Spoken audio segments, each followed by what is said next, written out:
মানুষ সবচেয়ে বেশি কষ্ট পায় তখনই যখন তার কাছের মানুষটি কোনো কারণ ছাড়াই তাকে কষ্ট দেয়। হ্যালো ভিউয়ার্স, আসসালামু আলাইকুম। বাসায় এখন শুধু আমার কাজ আর কাজ, কোন দিক দিয়ে দিন শেষ হয়ে যাচ্ছে একেবারেই টেরেই পাচ্ছি না। সকাল শুরু হয়ে যায় কাজ দিয়ে আর শেষটাও হয় আর কি কাজ দিয়ে। তো যাই হোক, তারপরেও আলহামদুলিল্লাহ সব দিক থেকে ভালো থাকার চেষ্টা করতেছি সবাই মিলেমিশে। আর আমার এখন বর্তমানে আমার শাশুড়ি ভালো থাকলেই ওই দিনটা আমাদের ভালো, একটু অসুস্থ বা খারাপ অবস্থা থাকলে বেশি খারাপ লাগে।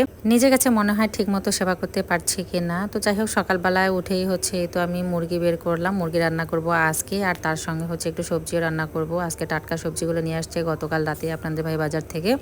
তো আজকে মূলা, বেগুন, আলু, পটল সব কিছু একসঙ্গে সব কেটে দিল আমার মা আর হালিমাসি সহ। আর এদিক দিয়ে মুরগিটাও ভিজিয়ে ফেললাম, মুরগির মাংস রান্না করে আজকে একটু আমার বরাবর মেজর আনাসার জন্য রান্না করে পাঠিয়ে দেবো। যেহেতু ওনার ডায়াবেটিস, তাই মাংসের মধ্যে কোনো আলু দেবো না, শুধুমাত্র পটল দিয়ে রান্না করে দেবো আর একটু ঝাল লবণ হালকা করে। তো এই প্রসেসিংয়ে আমার মাকে শিখিয়ে দিলাম, কারণ আজকে চুলার পরে মাকে বসিয়ে দিয়েছি, মা রান্না করতেছে। আর এদিক দিয়ে আমি বাসার অন্যান্য কাজ, মিস্ত্রিদের দেখাশোনা, পাশাপাশি আমার শাশুড়ি আমার সেবা যত্ন করতেছি।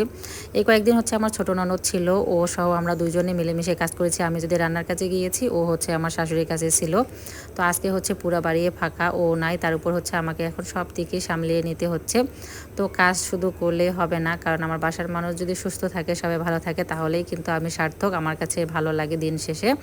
আর এদিক দিয়ে মিস্ত্রিরা একটু পর পর পান চাচ্ছে, শরবত বানায় চাচ্ছে, কারণ যেহেতু আজকে ছাদ ঢালাই দিচ্ছে আর আজকে একটু বেশি লেবার কাজ করতেছে, তাই বাসায় একটু গ্যামজামটাও বেশি হচ্ছে। আর এদিক দিয়ে আমার রান্না বান্না করতে করতে তারপরে একটু লেট হয়ে গেল। তো যাই হোক, যেহেতু দুপুরের খাবার দিতে চেয়েছি আমি ক্লিনিকে, তো এদিক দিয়ে মা আজকে আর কি সব রান্না বান্নাগুলো করে দিল।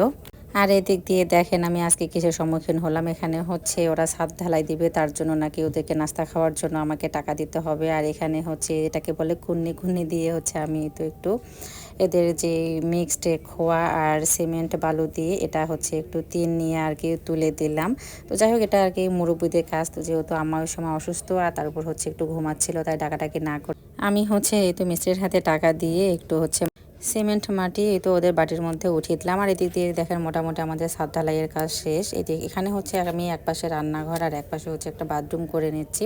তো সেই কাজটাই আজকে কয়েকদিন ধরে আর কি চলতেছে। ওরাও অবশ্য দ্রুত কাজটা করতেছে, কারণ আমাদের এখন ইমার্জেন্সি হয়ে গেছে একটা অ্যাটাচড বাথরুম। এর আগে অবশ্য অনেক আগে আমার শ্বশুরাবাই বাড়িটা করেছে, তো তখন একটা অ্যাটাচড বাথরুম করলে হয়তো বা ভালো হইতো আর কি, কিন্তু তখন হয়তো বা এটার প্রচলন ছিল না। তো যাই হোক, এদিক দিয়ে বাচ্চারা বিকালবেলা খেলতেছিল, অনেক ভালো লাগতেছিল ওদের খেলাধুলা দেখে। মনে হচ্ছিল এই সময়টাই আমাদের ভালো সময় ছিল। আর এখন যত দিন যাচ্ছে তত মনে হচ্ছে যে চিন্তা, দুশ্চিন্তা, তার পাশাপাশি কাজ, দায়িত্ব সব কিছুই বেড়ে যাচ্ছে। এত কিছু সামলে উঠতে পারবো কিনা জানি না। সবাই একটু দোয়া রাখবেন আমার পরিবারের জন্য। ভিডিওটা এ পর্যন্তই। আল্লাহ হাফেজ।